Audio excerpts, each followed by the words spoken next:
Okey, bismillahirrahmanirrahim. Assalamualaikum warahmatullahi wabarakatuh dan salam sejahtera. Apa khabar semua? Alhamdulillah, pada pagi ini seperti mana yang kita janjikan, kita uh, bersiaran secara langsung di FB Live Pusat Sukan Yuniza untuk satu sesi yang agak menarik bersama legenda sukan negara. Dan seperti mana yang kita sedia maklum, pada hari ini kita akan bersama dengan Datuk Mirnawan Nawawi, bekas pemain hoki kebangsaan, untuk mengupas, membincangkan topik ataupun isu hala tuju atlet sukan selepas bersara. Jadi kita cuba dapatkan Datuk Mirnawan di talian. Hello Datuk. Hello Suhadi. Apa Okey. khabar? Jelas suara saya? Jelas Suhadi. Okey, Alhamdulillah. baik. Apa khabar Datuk? Khabar baik. Biasalah Kuala Lumpur ni hujan kan. Ya ke? Lebih kurang lah sini pun, di Terengganu ni pun dah sehari semalam dah hujan tak berhenti. Dah masuk cuaca, dah masuk musim tengkujuh kan? Dah masuk musim tengkujuh, terutamanya di pantai timur lah. Diharapkan semua berhati-hati. Ya, betul. Okey Datuk. Jadi terlebih dahulu bagi pihak Pusat Sukan dan Rekreasi Yuniza, terlebih dahulu bagi pihak Pusat Sukan dan Rekreasi Yuniza ingin merakamkan ucapan ribuan terima kasih lah kepada Datuk kerana sudi menerima jemputan kita pada hari ini untuk bersama-sama dengan sesi live kita. Seperti mana kita sedia maklum, Datuk memang tidak asing lagi dalam dunia sukan tanah air, seorang legenda dalam sukan hoki. Jadi pada hari ini kita akan mengupas topik hala tuju atlet sukan selepas bersara tu. Ya, betul. Okay, Alhamdulillah, saya pun ingin mengucapkan ribuan terima kasih juga kepada Yuniza yang sudi untuk menjemput saya dan memberikan peluang saya untuk bersama-sama dengan semua yang mengikuti live pada hari ini. Ya. Baiklah, sebelum kita pergi ke lebih lanjut lah berkenaan dengan topik yang akan kita bincangkan hari ini, mari kita tengok dulu sedutan video yang telah kita sediakan ni, Datuk. Alright. Datuk Mirnawan Nawawi, satu nama yang tidak asing lagi dalam sukan hoki di Malaysia dan antarabangsa. Berasal dari Melaka, bekas kapten pasukan hoki negara ini mula mewakili skuad hoki kebangsaan sejak tahun 1989. Sepanjang aksinya di dalam sukan hoki, beliau telah membuat penampilan bersama skuad kebangsaan sebanyak 327 kali dan berjaya menggegar jaring sebanyak 250 gol secara keseluruhannya. Lebih dikenali dengan gelaran bos oleh rakan dan jurulatih sepasukan kerana perwatakan dan ketegasannya di atas padang. Beliau juga antara watak penting ketika Malaysia berjaya melayakkan diri ke kejohanan sukan Olimpik dan sukan Asia sebanyak 3 kali serta kejohanan Piala Dunia Hoki sebanyak 2 kali. Pada tahun 2016, Datuk Mirnawan telah dianugerahkan darjah Indra Mahkota Pahang yang membawa gelaran Datuk sebagai menghargai jasa dan sumbangan bekas penyerang terbilang ini. Pada tahun 2017 pula, beliau menjadi antara pembawa obor utama di Sukan C.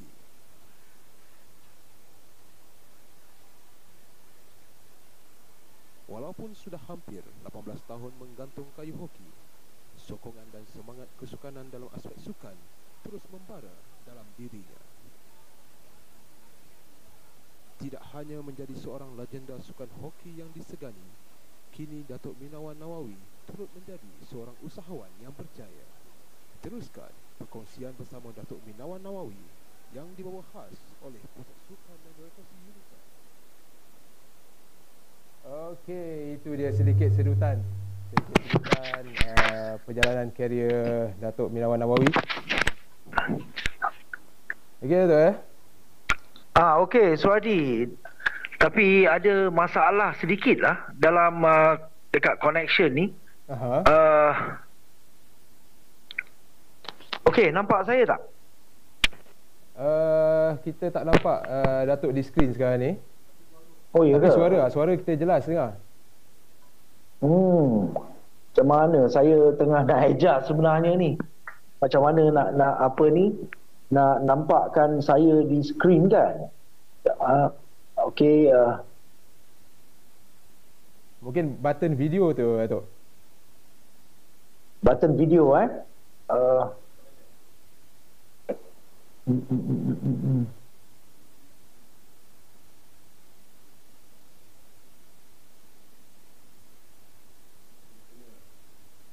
okey, alhamdulillah. Okey, tu berseri muka tu.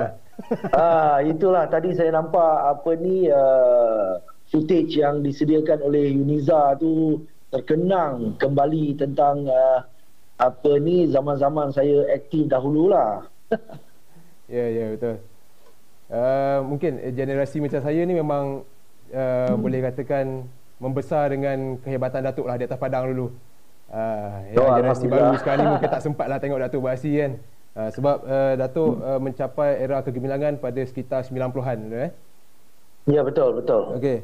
Saya mewakili pasukan negara pun daripada tahun 1989 sampai 2002 lah. Ya. Okey Datuk. Jadi untuk topik hari ni Datuk hala tuju atlet sukan selepas bersara. Jadi kita pun sedia maklum. Karier sebagai seorang atlet ni kebiasaannya kita ambil purata lah. Kebiasaannya apabila umur mencecah 30 ni seseorang atlet tu akan mula berfikir sama ada untuk meneruskan karier sebagai atlet ataupun berfikir untuk mula bersara. Jadi mungkin inilah satu persoalan ataupun mungkin dilema lah yang bermain di minda atlet-atlet kita ni. Apa hala tuju mereka selepas bersara sebagai atlet? Jadi di sini boleh tak kalau Datuk kongsikan serba sedikit permulaan perjalanan karier Datuk selepas bersara sebagai atlet hari itu? Okey, semasa saya mewakili pasukan negara, kalau kita tengok sebenarnya yang paling penting juga kita kena lihat semasa kita berada di sekolah juga. Apabila kita bergiat dengan dalam bidang sukan ni, kita sebenarnya harus mementingkan pelajaran kita juga. Kalau saya nak lihat semula perjalanan saya di dalam sukan ni bermula daripada sekolah rendah. Bersekolah di Sekolah Rendah Kebangsaan Bandar Hilir Melaka, dan saya begitu aktif sebenarnya di dalam bidang sukan. Selain daripada sukan hoki ni, saya mewakili pasukan Melaka bawah 12 tahun di dalam sukan renang, bola sepak dan juga hoki. Selain 3 sukan ni, saya juga mewakili pasukan sekolah di dalam sukan badminton, pingpong dan juga sepak takraw. So jadi di alam persekolahan memang sibuk. Tetapi kedua ibu bapa saya ni mereka mengajar saya bagaimana untuk mengimbangkan sukan dan juga pelajaran. Dan alhamdulillah penilaian darjah 5 tu saya dapat 5A. Dan dengan keputusan itu sebenarnya memeranjatkan kedua-dua ibu bapa saya kerana mereka melihat walaupun saya begitu sibuk bermain berbagai sukan, tetapi saya masih lagi mampu mendapat 5A. Itu yang membuatkan saya melanjutkan pelajaran saya ke Maktab Tentera Diraja pada tingkatan 1 pada tahun 1984. Di sana juga saya begitu aktif di dalam sukan-sukan yang saya ceburi itu renang, bola sepak, hoki. Saya bermain juga water polo, iaitu polo air untuk Maktab Tentera Diraja dan mewakili sekolah dan sebagainya. Dan daripada situ saya meneruskan karier saya apabila saya berjaya dipilih untuk bermain di dalam pasukan kebangsaan bawah 15 tahun, bawah 18 tahun dan juga pasukan remaja Malaysia yang bermain di Piala Dunia Hoki Remaja pada tahun 1989 di Ipoh. Oleh kerana kesibukan saya dalam bidang sukan hoki ni, terutamanya mewakili pasukan negara, saya selalunya selepas SPM terus kebanyakannya mereka akan melanjutkan pelajaran ataupun bekerja ataupun ke bidang yang mereka inginkan lah. Tetapi saya, oleh kerana kesibukan latihan saya tu, saya sebenarnya tangguh dahulu dalam melanjutkan pelajaran saya. Saya mewakili pasukan negara, dan apabila mewakili pasukan negara ni, sememangnya begitu sibuk dengan latihan dan juga kejohanan-kejohanan. Setiap tahun pasukan hoki negara kita akan bertanding dalam 2 ataupun 3 kejohanan dalam setahun, dan lebih daripada itu sibuk dengan latihan pagi, petang dan juga tengah hari kan. Tetapi saya tidak melupakan pelajaran, dan daripada pengalaman saya, sebenarnya atlet-atlet mereka harus cuba untuk sukan dan juga pelajaran ni seimbang, di mana walaupun mereka begitu berkecimpung dalam sukan, mereka tidak boleh untuk melupakan pelajaran. Kerana bagi saya, pelajaran tu amat penting, kerana itu adalah safety net kita apabila kita begitu sibuk mewakili pasukan negara ataupun pasukan negeri di dalam bidang sukan tu kan. So jadi apabila kita mempunyai pelajaran bersama kita tahu dengan kelebihan kita bersukan ini memudahkan kita untuk untuk mendapat satu pekerjaan yang lebih baiklah, dan menyenangkan syarikat-syarikat untuk mengambil kita, oleh kerana kita mempunyai kelebihan di dalam bidang sukan. Dalam masa yang sama kita mempunyai degree ataupun diploma untuk membuatkan mereka dapat memberikan kita pekerjaan. Ya, betul. Jadi kat sini kita memang sedia maklum bahawa walaupun kita sibuk mana pun bersukan, tapi akademik tu kita jangan abaikan. Betul. Ya. Sebab dan kalau boleh saya tambah sikit boleh? Boleh sila. Kalau kita tengok ketika ini, kalau dalam ekosistem sukan kita ini, di mana kita bermula di sekolah, dan selepas itu kalau kita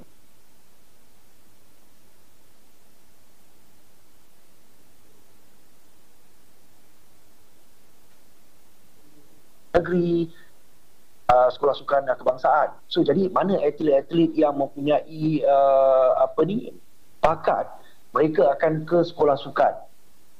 Dan selepas itu kita melihat di mana atlet-atlet di sekolah sukan negeri ataupun sekolah sukan negara ni, kebanyakan mereka akan berjaya mewakili negara. Boleh dikatakan dalam 90-95%. Kalau saya lihat untuk sukan hoki ni 90% ataupun 95% pemain hoki negara datang daripada sekolah-sekolah sukan ini, hanya 5 ataupun 10% saja daripada atlet-atlet yang berada di luar daripada sekolah sukan. So jadi sememangnya apabila atlet-atlet ini berada di dalam sekolah sukan tu, dan mereka harus memastikan mereka juga mementingkan pelajaran mereka. Dan di sekolah sukan, atlet-atlet sekolah sukan ni mereka hanya memerlukan kredit yang minimum.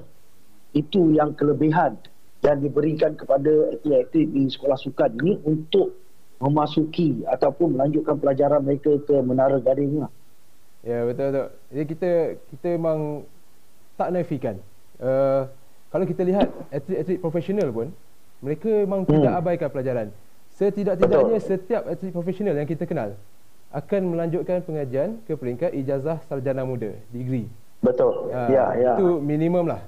Jadi kita boleh nampak beza lah antara kualiti yang ada pada atlet yang ada akademik dan kualiti yang ada pada atlet yang tidak mempunyai background akademik yang baik.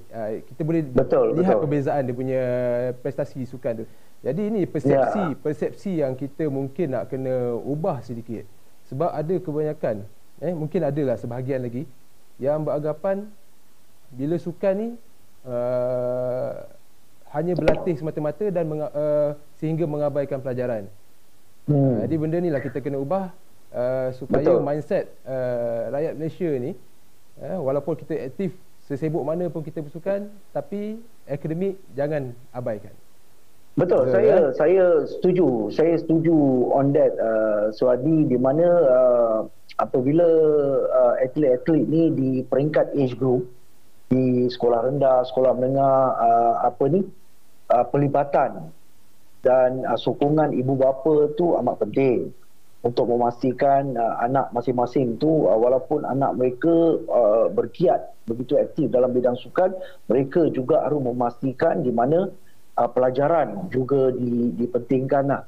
Dan kalau kita lihat di mana saya juga mempunyai pengalaman dan ada beberapa ramai juga pemain-pemain hoki lah zaman saya ni, walaupun kita mewakili negara tetapi kita masih lagi melanjutkan pelajaran kita, walaupun seperti saya di mana saya melanjutkan pelajaran saya agak lambat ketika saya berumur 26 tahun.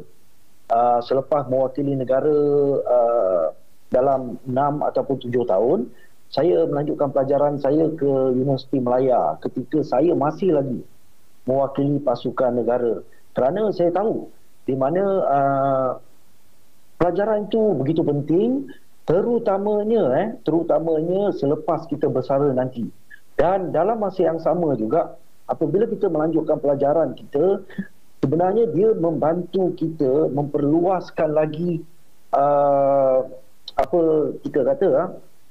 dia widen kita punya scope thinking dan sebagainya, dan daripada situlah kita akan ada keupayaan sebagai seorang thinking player. Dan dia amat penting lah. Ya, betul. Okey Datuk, jadi boleh Datuk kongsikan sedikit selepas Datuk bersara daripada sukan, apa kerjaya yang Datuk ceburi? Okey, sebenarnya saya melanjutkan pelajaran saya di Universiti Melaya dalam bidang pengurusan sukan. Okey, sport science. Oleh kerana ketika itu saya masih lagi aktif dengan pasukan hoki kebangsaan, dan saya memilih sport science ni kerana saya dapat praktikkan apa yang saya belajar di Universiti Melaya di dalam aktiviti seharian saya, iaitu sebagai seorang atlet hoki kebangsaan. So dalam masa yang sama Suadi, mungkin ramai yang tak tahu, saya bersara pada tahun 2002. Dan saya telah mengambil keputusan di mana pada tahun 1999, selepas saya tamat pengajian saya di dalam sarjana muda sains sukan, saya telah meminta kebenaran pengurusan Konfederasi Hoki Malaysia ketika itu untuk mewakili pasukan negara dalam masa yang sama bekerja. Kerana saya tahu pengakhiran karier saya mungkin ada 3 ataupun 4 tahun lagi. Ketika itu kalau saya bersara, saya tidak mahu itu adalah hari pertama saya masuk ke pejabat. So apa yang saya lakukan pada tahun 1999, saya bekerja di sebuah syarikat IPP, Independent Power Producer. So jadi jadual saya ketika itu di mana pagi saya akan menjalani latihan dengan skuad negara sehingga pukul 9.30, 9.45, dan pukul 10.30 saya akan masuk ke ofis saya bekerja sehinggalah pukul 4.30 saya keluar semula dan menjalani latihan semula. Dan ada latihan-latihan in between seperti weight training dan sebagainya saya akan lakukan selepas latihan petang. So jadi apabila kita ingin kita ingin mendapatkan sesuatu di dua dunia lah, boleh dikatakan kan, karier pekerjaan dan juga mewakili pasukan negara, kita harus bersedia berkorban. okey, sacrifices dan juga priorities. Sacrifices tu apa? Sacrifices tu saya tak ada rehat. Ya. Di mana saya kena menjadi latihan, bekerja, jadi latihan, malam saya sambung weights training dan sebagainya sebab saya tengah hari tu saya di office. So malam saya akan buat. So jadi sacrifice saya adalah saya tidak ada cukup rehat sebenarnya. Tapi itulah yang saya harus lalui dan itulah pengorbanan yang saya harus berikan untuk saya memastikan di mana saya boleh mewakili pasukan negara. Dalam masa yang sama saya juga dapat menjaga karier saya lah di dalam sebuah syarikat organisasi swasta. Saya dengar cerita ni pun saya tak boleh nak terbayang ni. Memang padat betul jadual. Daily rutin tu memang padat tu. Tapi Suhadi, itu masa bekerja. Tetapi masa saya melanjutkan pelajaran saya di Universiti Melaya, sama juga rutin saya. Di mana setiap semester tu saya akan berbincang dengan pegawai pusat sukan Universiti Melaya, di mana saya harus memilih subjek-subjek yang tidak mengganggu latihan saya waktu pagi dan juga waktu petang. So itu yang saya katakan planning dan juga time management begitu penting lah untuk atlet-atlet ketika itu. Itu dah saya pun dah memang tertekan lah sebenarnya. Tetapi kalau saya nak mendapatkan seperti yang saya katakan dalam dua bidang ni, kita harus sacrifice. Kita harus berkorban. Kita tak boleh dapat semua yang kita inginkan dengan cara yang mudah lah. Ya, betul Datuk. Okey Datuk, kalau kita lihat karier sebagai seorang atlet ni dia terhenti di pelbagai peringkat. Ada yang selepas tamat pengajian di IPT, masa duduk di IPT dia aktif bersukan, habis dia belajar terus stop. Ada juga di kalangan atlet-atlet negeri yang bermain di peringkat sukma, habis saja sukma dia terus stop bersukan, kan? Jadi dekat sini boleh tak kita sedia maklum akademik memang satu keutamaan juga untuk mereka mengembangkan karier mereka di masa akan datang. Tapi ada tak pada pendapat Datuk lah dari segi persediaan untuk mendapatkan kemahiran ataupun mungkin dari segi persediaan dari segi pengurusan keuangan, mungkin boleh Datuk kongsikan sedikit supaya atlet kita ni lebih bersedia apabila mereka bersara daripada sukan nanti. Okey, sememangnya sebegitulah kalau kita tengok ekosistem kita kan. Apabila ada atlet yang berjaya mewakili pasukan negara di masa-masa mewakili pasukan negara lah, ada atlet pula mereka tidak berjaya. Tetapi selepas itu ada yang masuk universiti pun dia masih lagi mewakili negara. Ada yang apabila mereka masuk universiti itu mungkin platform kurang dan mereka tidak dapat meneruskan karier mereka di dalam bidang sukan masing-masing. Dan ada juga yang mereka tidak melanjutkan pelajaran mereka. Mereka mungkin mewakili negeri di peringkat sukma, dan apabila mereka berada di negeri masing-masing tidak pula mempunyai platform untuk meneruskan karier mereka lah. Kadang-kadang kalau kita lihat di negeri-negeri ketika ini mungkin kurang platform-platform untuk atlet-atlet yang ingin meneruskan bakat mereka di dalam bidang sukan masing-masing tau.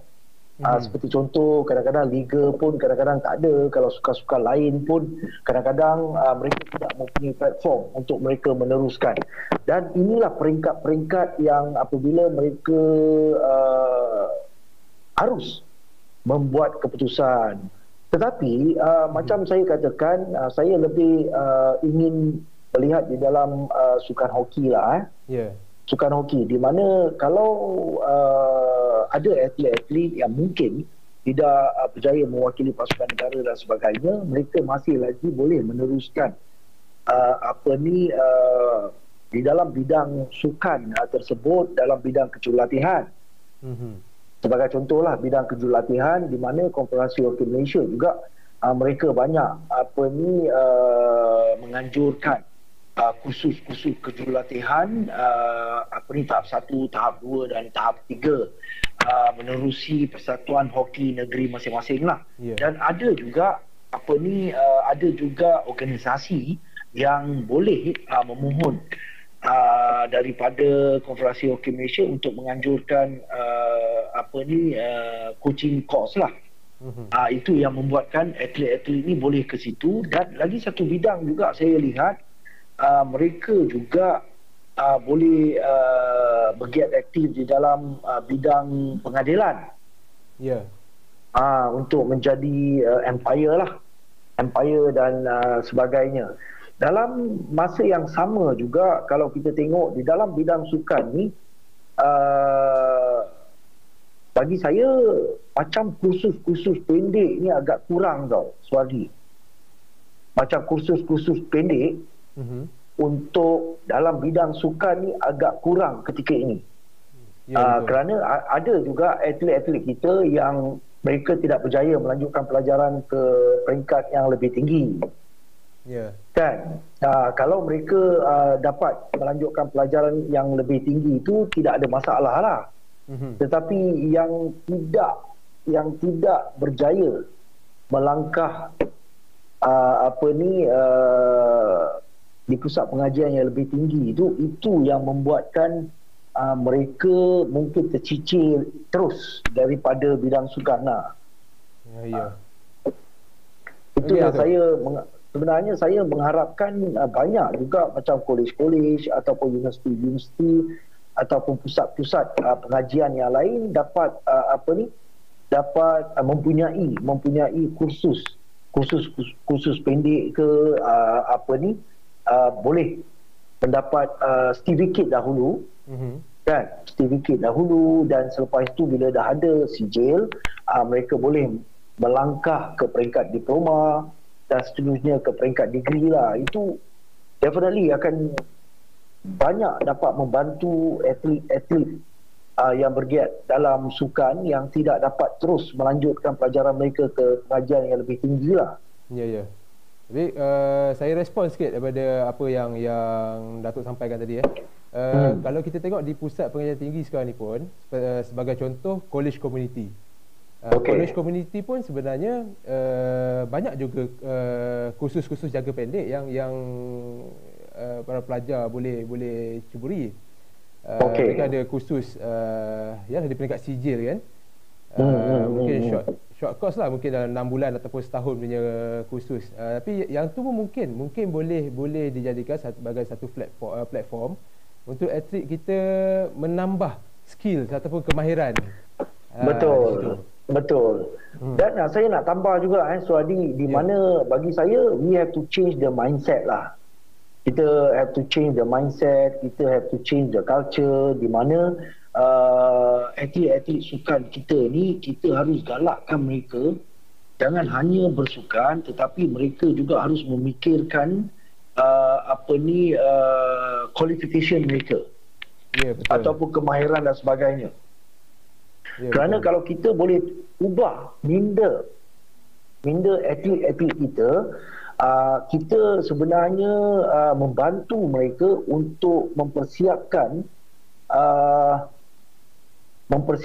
diri mereka apabila mereka berhenti aktif dalam bidang sukan masing-masing.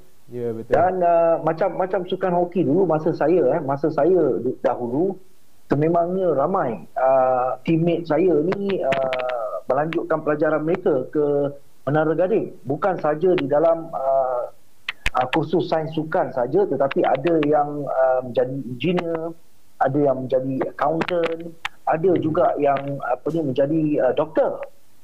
So jadi di zaman itu sememangnya kita menggalakkan semua pemain kebangsaan yang berada di sini cuba cari masa untuk melanjutkan pelajaran dalam masa yang sama mewakili negara. Sebagai contoh, masa zaman saya tu kita mempunyai Dr. Brian Jehan Siva dan Dr. Calvin Fernandez. Macam S. Kuhen, dia seorang engineer, dan macam Arshankar, dan ada Kevin Raj, mereka juga layak sebagai accountant. Dan kebanyakan yang lain tu ada yang course marketing, macam saya more to sains sukan. Dan saya nak share Suhabi, di mana saya punya pengajian saya tidak hanya berhenti di peringkat sarjana muda sains sukan. Apabila saya bersara, saya melanjutkan pelajaran saya in Masters in Business Administration untuk 2 tahun selepas saya bersara tau. Buat di mana tu, Datuk?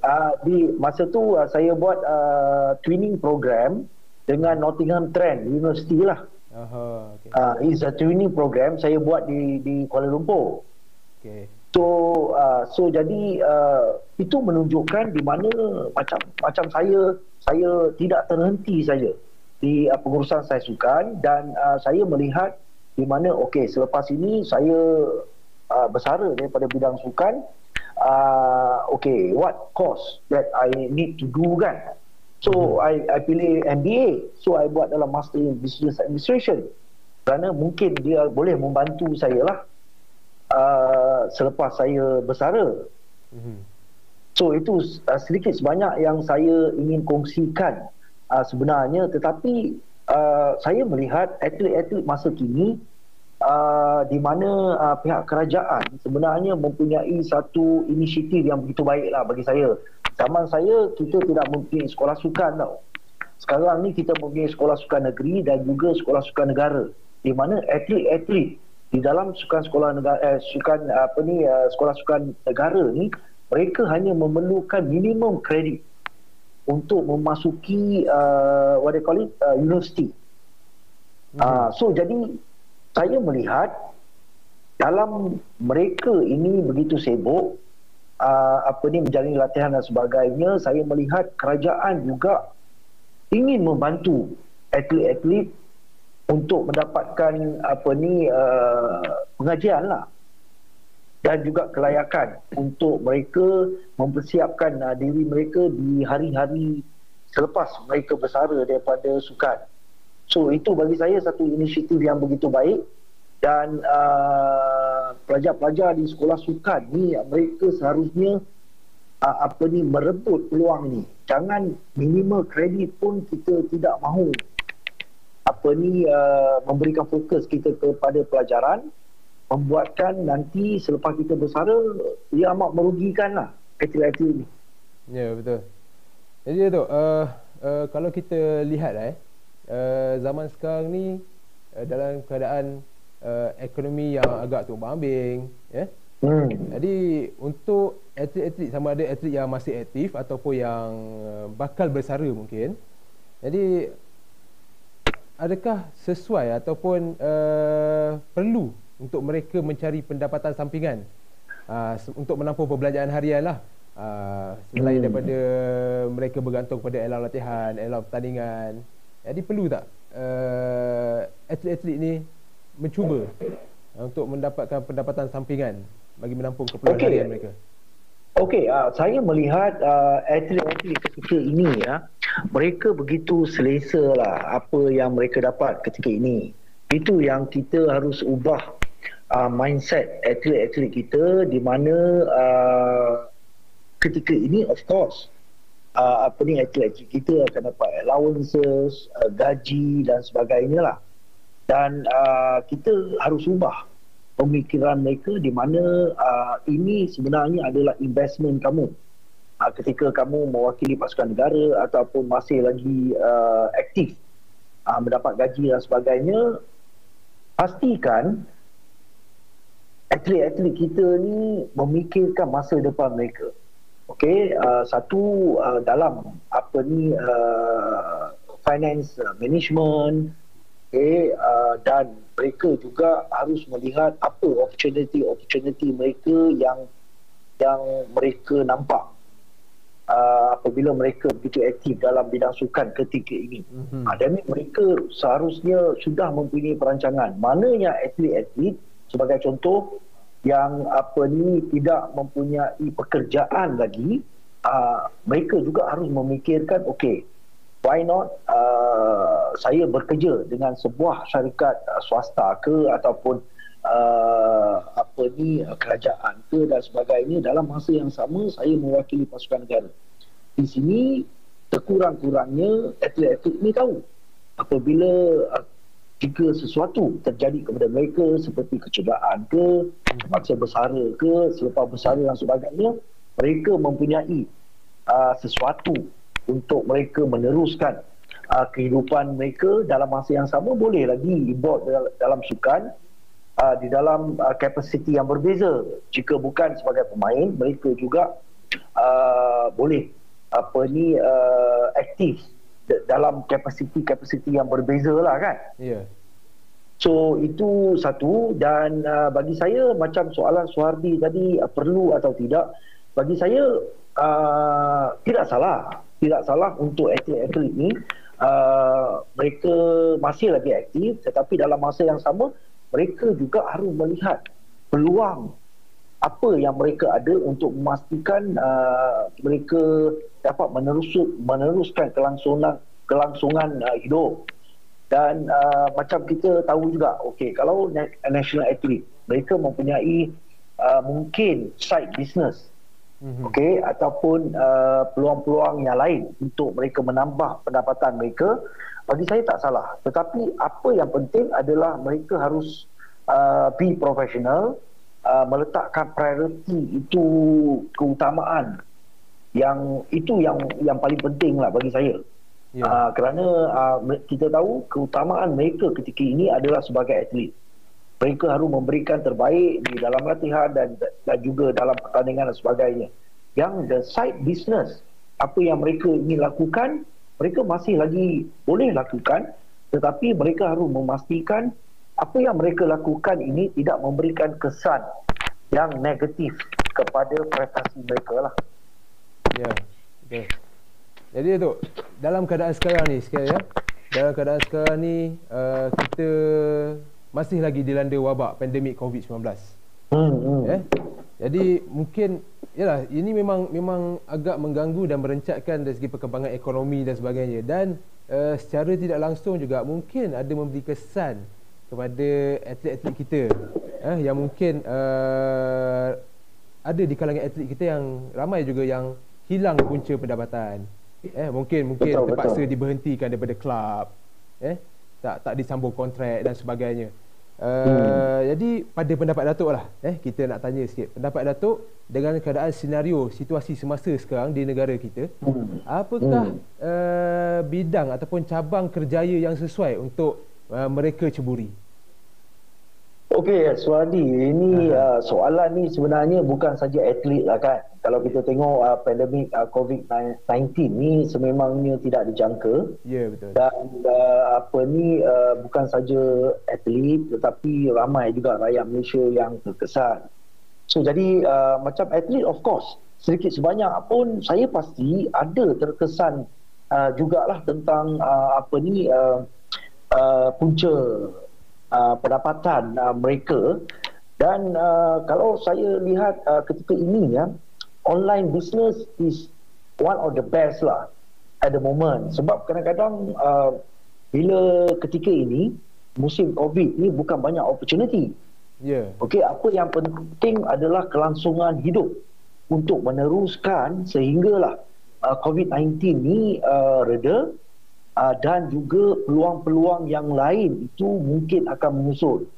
Okey, kalau kita tengok macam bola sepak kan, macam bola sepak pun pemain-pemain profesional juga terkesan apabila kejohanan Piala Malaysia tidak disambung, dan mereka akan memulakan pada bulan Februari dalam perancangan tapi tidak pasti lagi. Itu yang membuatkan kontrak-kontrak pemain ini juga tidak pasti.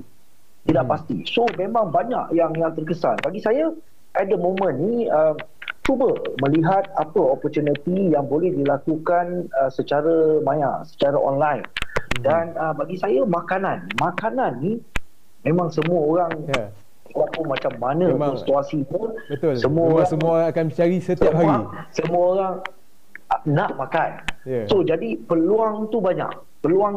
Macam saya ketika ini, saya mempunyai restoran dan saya mempunyai produk macam sos, sambal dan sebagainya kan. So sememangnya macam syarikat saya pun mereka mencari ejen-ejen untuk memasarkan produk saya. So bagi saya tak salah untuk katakan macam atlet at the moment kan, nak meneruskan kelangsungan hidup, kita boleh buat online produk-produk banyak di pasaran yang mencari ejen-ejen untuk menjual produk mereka, itu satu.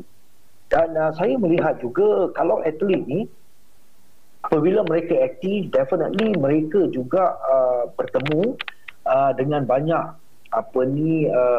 orang ataupun dealing syarikat dan sebagainya. Mereka juga boleh cuba untuk memasarkan peralatan-peralatan sukan, equipment, jerseys dan sebagainya tau, untuk meneruskan kelangsungan hidup lah. Itu yang paling cepat yang saya nampak lah at the moment. Ataupun berniaga makanan dan sebagainya lah. Sebab zaman ketika ini adalah yang penting adalah apa yang kita ada tu kita kena jaga. Kita jangan fikir untuk setahun dua ni untuk kita cuba untuk menambahkan, membesarkan apa yang kita lakukan ketika ini. Apa yang penting kalau kita dapat maintain apa yang kita lakukan ni, alhamdulillah. Kan? Kalau yang terkesan tu bagi saya sebenarnya online business is the best. Kaedah terbaik buat masa inilah. Buat masa ini. Sebab kita bukannya kita nak meneruskan kelangsungan hidup lagi. Ya, betul. Okey, tadi saya tertarik dengan apa yang Datuk cakap tadi. Datuk ada produk apa? Sambal? Ketika ini macam saya syarikat saya mempunyai restoran. Sebenarnya ada satu restoran di di Kepala Batah sana, di Bukit Mentajam, Bukit Mentajam. Dan kita mempunyai central kitchen memasarkan produk berasaskan sos lah. Saya mempunyai patin tempoyak, pais tempoyak dan sambal gesek dan juga sos 3 rasa lah buat masa ni. So jadi sememangnya kita manufacturer dan kita ada distributor, dan bawah distributor kita, main distributor ni kita mempunyai ejen-ejen satu Malaysia lah. Okey, saya rasa ini satu peluang yang terbaik saya rasa ni. Saya rasa peluang terbaik untuk atlet-atlet lah, untuk atlet-atlet di luar sana yang mana dengar kita punya sesi ni, habis sesi ni terus call Datuk bin Awan. Minta terus jadi ejen ataupun DM saya. Ini sebenarnya peluang yang kita berikan kepada semualah. Yang untuk menjanakan pendapatan ataupun pendapatan sampingan lah Suhadi kan. Ya, betul. Zaman sekarang ni pun yalah, kadang yang kerja government pun sedikit sebanyak terkesan juga sebenarnya dengan apa yang berlaku sekarang ni. Walaupun memang setiap bulan kita dapat gaji kan, tapi sedikit sebanyak ianya agak memberi kesan jugalah kepada semua orang sebenarnya. Betul. Dan kita sebenarnya harus menggunakan social media ini yang sememangnya dah ada di dalam kehidupan kita ni untuk membantu kita. Ya, betul. Jadi tadi Datuk ada sebut berkenaan dengan industri sukan ya. Ya, industri sukan ya. Jadi pada pendapat Datuk lah setuju atau tidak, industri sukan kita masih belum berkembang sepenuhnya. Mungkin dari segi prestasi, pencapaian sukan, mungkin kita dah bagi setengah sukan tu dah mencapai satu tahap yang sangat-sangat membanggakan lah, dan sehingga kita dikenali di seluruh dunia. Tapi dari segi industri sukan itu sendiri, adakah kita masih belum berkembang sepenuhnya? Contoh kalau kita tengok di pasaran tempatan, saya rasa macam tak ada lagi kot yang pengusaha ataupun syarikat tempatan yang mencipta ataupun mengeluarkan produk-produk sukan dengan brand jenama Malaysia, daripada buatan Malaysia sendiri. Jadi boleh Datuk ulas pasal benda ni? Okey, macam industri sukan ni saya setuju sebenarnya apa yang dinyatakan oleh Suhardi tadi. Dia berkembang tetapi tak berkembang sepenuhnya. Okey, kalau macam berkembang sepenuhnya, kita dah menjadi seperti USA lah.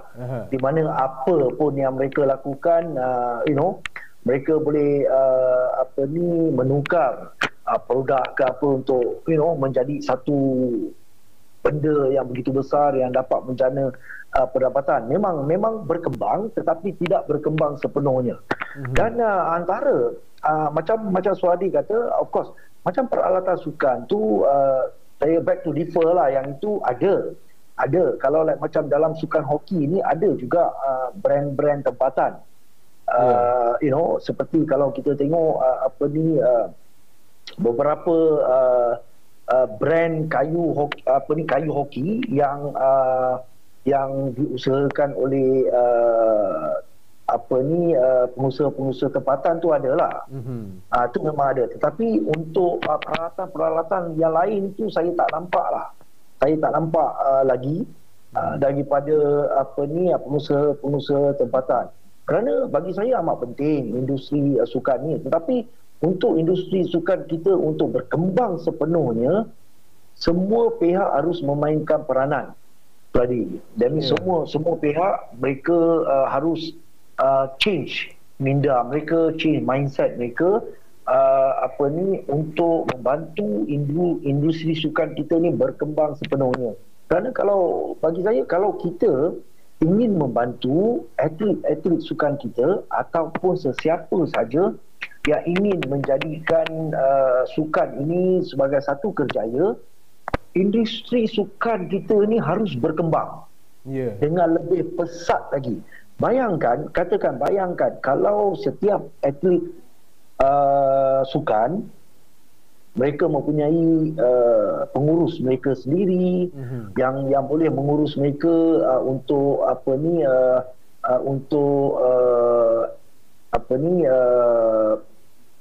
dalam sukan mereka dan juga dari segi komersial.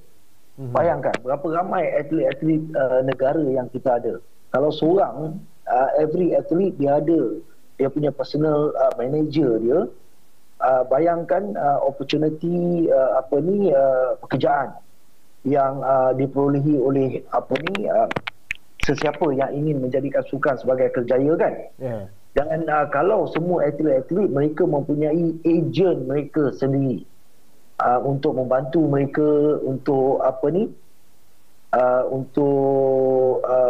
hala tuju area mereka, itu banyak pekerjaan yang dapat boleh dicetuskan. Sebenarnya macam inilah. Sebenarnya sukan ni adalah satu bidang ataupun cabang yang agak luas sebenarnya. Cuma atas kita macam mana nak create ataupun nak olah untuk dari segi untuk lebih inovatif lah. Macam mana nak kembangkan sukan ni sendiri. Kita bukan semata-mata bertindak sebagai atlet ataupun jurulatih saja. Jadi benda-benda lain pun mungkin kita boleh cuba untuk ceburi lah. Betul, macam peralatan sukan, sebagai contoh kan. Mungkin kalau ada yang siapa yang betul-betul mungkin cita-cita yang besar, mungkin perancangan yang besar, berani kan, mereka juga boleh mencipta peralatan sukan mereka sendirilah. Betul. Dan untuk menyemarakkan lagi sukan dan mengembangkan industri sukan di Malaysia ni. Betul. Jadi Datuk, kita sentuh berkenaan dengan kewartawanan sikit boleh Datuk? Boleh.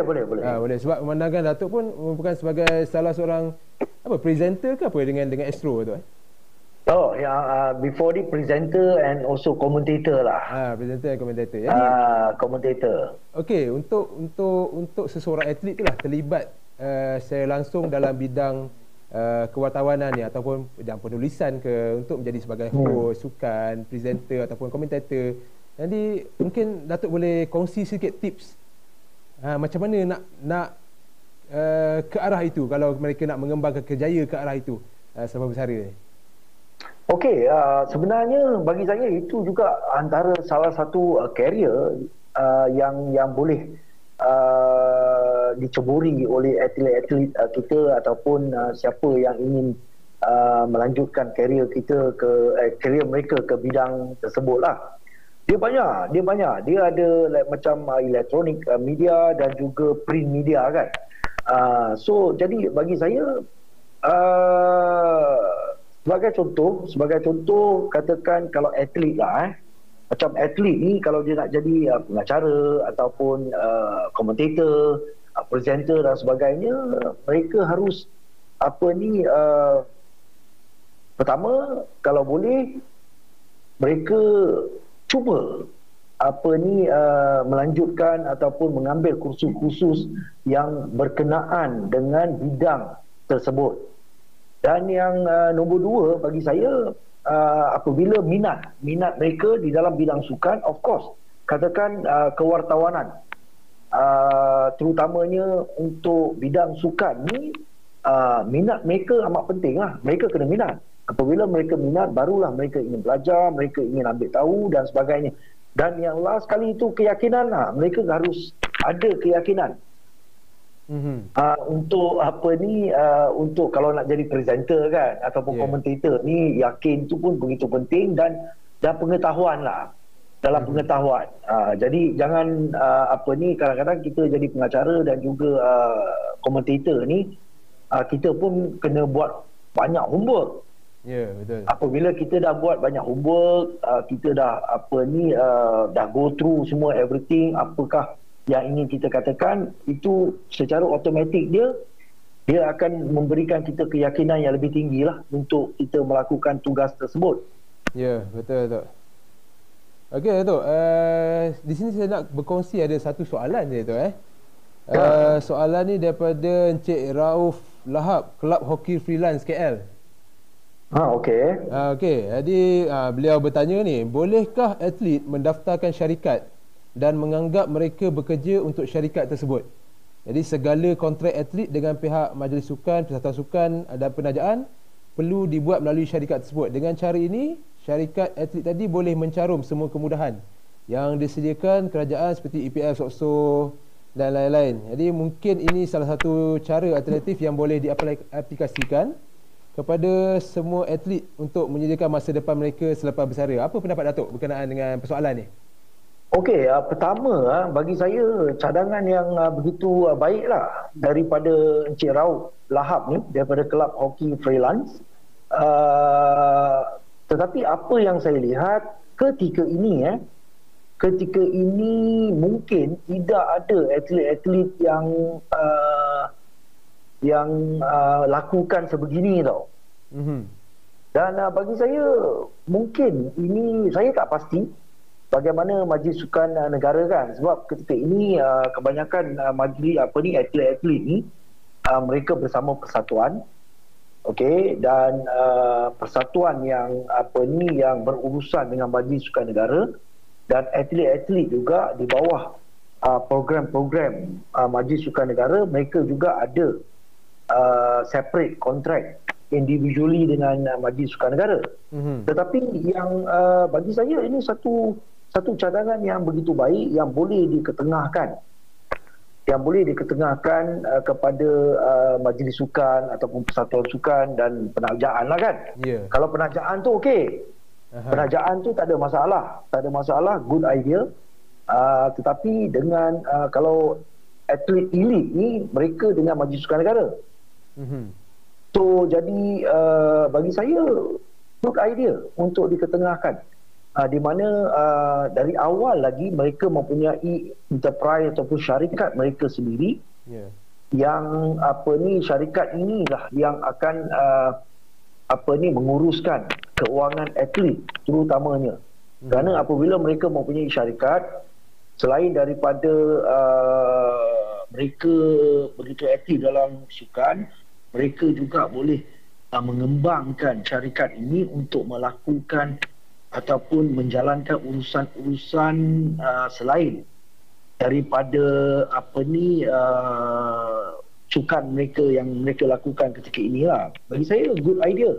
Tapi saya tak pastilah, Suhadi, sama ada ke tidak atlet yang melakukan sebegini ketika ini dengan Persatuan Sukan ataupun dengan Majlis Sukan Negara lah. Talking about elite athlete kan. Betul. So, ya kita pun kurang pasti macam mana dengan klausa apa terma dan syarat yang pihak Majlis Sukan Negara buat apa semua kan. Adakah dibenarkan apa, tapi mungkin ini mungkin satu cadangan yang baik yang mungkin boleh difikirkanlah untuk akan datang sebenarnya. Okey, mungkin atlet-atlet yang apa ni, mungkin atlet-atlet boleh melihat ini sebagai satu cara kan untuk apa ni, untuk mempersiapkan diri mereka juga selepas mereka bersara. Ya, betul. Dia mungkin lebih kurang macam ni lah Datuk. Lebih kurang macam kalau kita tengok selebriti kita lah. Artis ke apa semua kan dia bernaung di bawah syarikat dan sebagainya kan. Ini mungkin nak jadikan atlet ni pun ada syarikat sendiri yang menguruskan mereka lah. Mungkin dia punya konsep tu macam tu lah agaknya kan. Ya, betul. Betul. Okey Datuk. Jadi kita nak tahu sedikit lah. Untuk menempuh pelbagai cabaran di masa sekarang ni. Jadi, aspek pengurusan kewangan pun salah satu benda yang penting yang perlu kita tahu dan kita ambil berat pasal pengurusan kewangan ni. Jadi, mungkin boleh Datuk kongsikan sedikit tak semasa Datuk aktif di dalam sukan hoki semasa mewakili Persatuan Kekuasaan, ada tak diberi pendedahan awal berkenaan dengan pengurusan kewangan, mungkin pihak MSN ataupun pihak persatuan sendiri yang memberi pendedahan awal kepada atlet-atlet kita ni supaya lebih bersedia dari segi menguruskan kewangan mereka? Okey, semasa saya aktif dahulu tu tak ada mana-mana pihak yang apa ni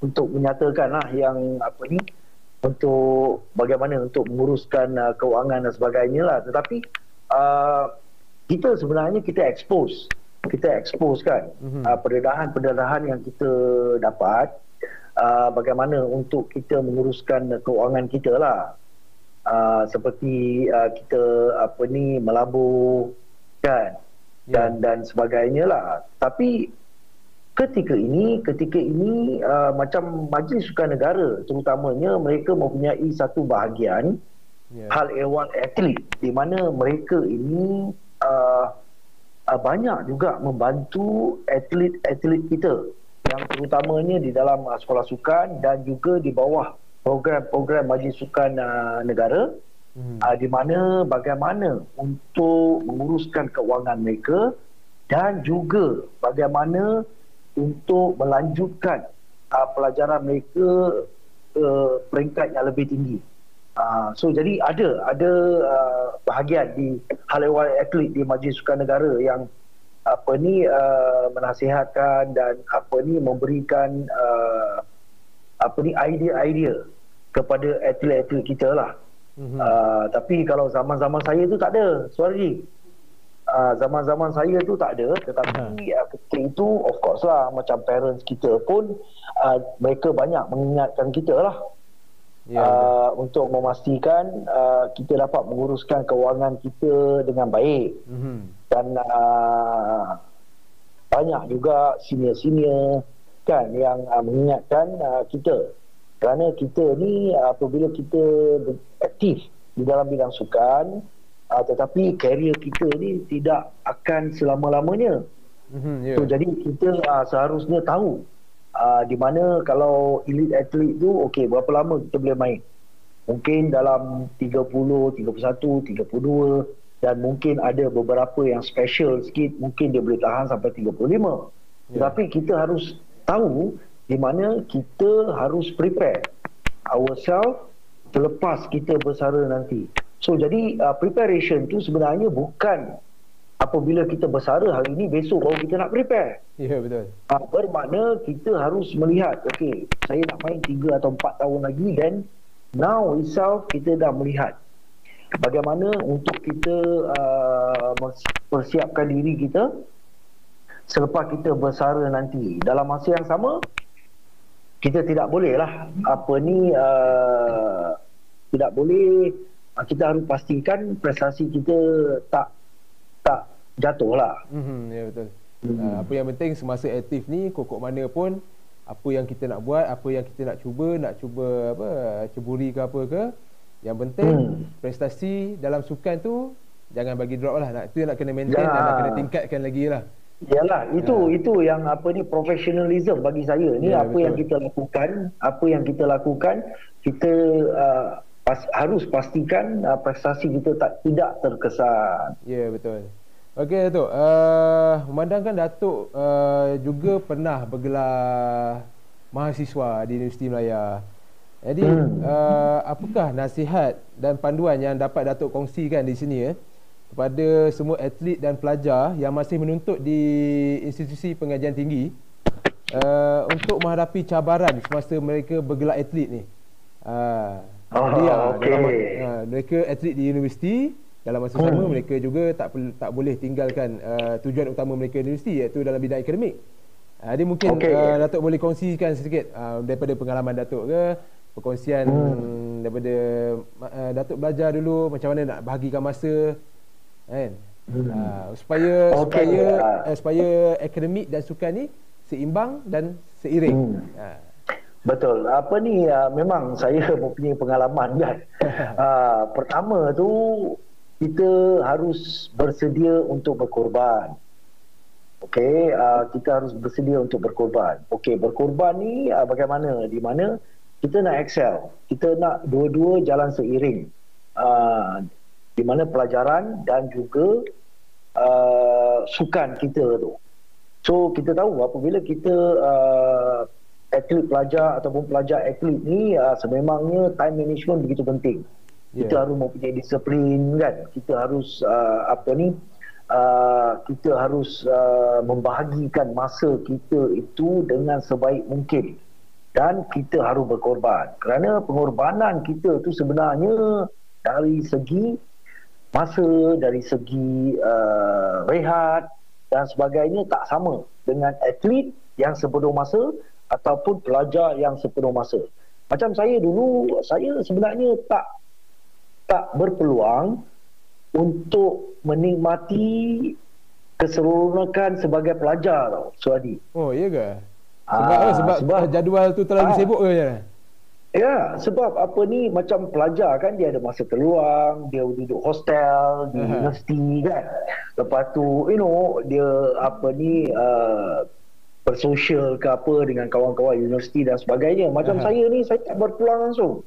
Saya tidak berpeluang. Saya pergi kelas, lepas tu saya balik, saya pergi training, saya pergi kelas, lepas tu saya pergi training. So jadi saya tak ada masa. Tak ada masa untuk orang kata. Jadi dari segi real student life tu tak berasa sangat lah. Tak berasa. Dalam 3 tahun tu saya tak berasa. Kan, apa yang saya, lepas tu saya berpeluang sedikit apabila kita ada coursework, assignment, group assignment dan sebagainya, dan saya terpaksa cari masa untuk bersama dengan rakan-rakan pelajar saya untuk menyiapkan group assignment. Itu sajalah. Dan bagi saya atlet-atlet ni mereka harus ingat di mana pelajaran begitu penting. So jadi apabila kita ingin excel, cemerlang di dalam dua-dua bidang ini, pelajaran dan juga sukan kita ni, definitely kita kena berkorban. Dan we have to be strong up here. Dan kita kena tahu yang tidak ada jalan yang mudah lah untuk kita mengecapi kejayaan. So jadi memang it's not easy, tapi it's possible untuk kita lakukan. Sebab saya dan ramai lagi rakan-rakan saya dahulu pun dah melaluinya, dan dia tidak mustahil untuk atlet-atlet lakukan. Dan sememangnya saya memang menggalakkan atlet-atlet untuk pastikan mereka mempunyai pengajian ataupun pelajaran dalam masa yang sama mereka bersukan lah. Sebab sukan ini kita pun tidak tahu bilakah penghujung untuk kita. Kan? It can be anytime. So jadi itu adalah salah satu safety net untuk kita apabila kita tidak lagi bergiat dalam bidang sukan. Ya, betul. Kita kena terima hakikat bahawa pasaran kerjaya kita ni memang memerlukan kelayakan akademik. Betul. Ya, kalau tak ada tu mungkin nak kata susah tu tak juga, ada juga sebenarnya peluang kerja. Ada juga. Tapi Ada juga. untuk mendapatkan yang lebih baik itulah kita Lebih baik perlu ada sekeping diploma ataupun ijazah. Okey, betul, Datuk. lebih baik dan lebih mudah membuatkan apabila kita mempunyai kita excel dalam bidang sukan. Apabila seseorang itu ingin mengambil kita bekerja di dalam syarikat dan sebagainya, apabila kita mempunyai kelayakan akademik, ini memudahkan sebenarnya. Memudahkan proses untuk kita mendapat pekerjaan yang lebih baik. Ya, betul. Datuk, ni ramai yang duk WhatsApp saya sebenarnya ni. Dia orang bertanya ni, masa Datuk belajar di UM dulu, grad on time ke tak? Berapa lama ambil masa untuk tamatkan degree tu?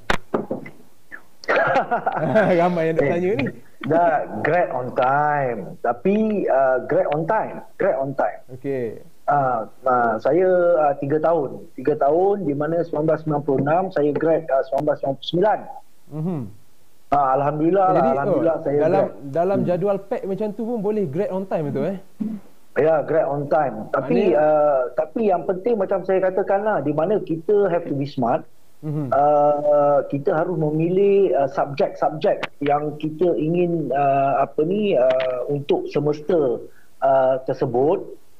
Pastikan kita tak ada clash dengan training kita. Ya, betul. Tak adalah sekarang kita tengok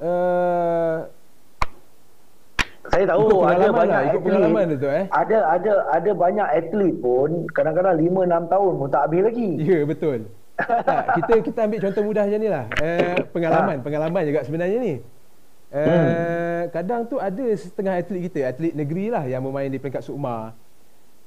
Once bila, sebagai contoh, nak SUKMA ni, jadi dia extend. Untuk semester ni dia extend, dia minta extend untuk tangguh. Semata-mata nak fokus kepada latihan sepenuh SUKMA, masa. Jadi tapi itu macam mana pendapat Datuk tu? Kita nak tanya pendapat seorang legend ni. Tak, bagi saya tidak ada masalah. Tidak ada masalah to extend lah. Satu ataupun 2 semester tu tak ada masalah. Sebab kadang-kadang masing-masing dia ada kejohanan-kejohanan ataupun komitmen yang harus mereka berikan. Sebab kadang-kadang atlet-atlet SUKMA ni pun kadang-kadang bukannya semua kos mereka dalam pengurusan sukan. Mungkin kadang-kadang mereka pun ada courses yang lain yang mungkin tidak memberikan mereka peluang untuk aktif dan juga pelajaran tu. Tapi janganlah terlalu lama lah. Jangan terlalu lama. Dan kadang-kadang bagi saya tak ada masalah. Kerana kadang-kadang atlet ni pun katakan kalau time management, priority dan sebagainya, mereka mungkin setiap semester tu mereka akan ambil kredit yang minimal. Itu yang membuatkan mereka harus extend kan. Tetapi bagi saya is okay lah, tapi janganlah terlalu lama.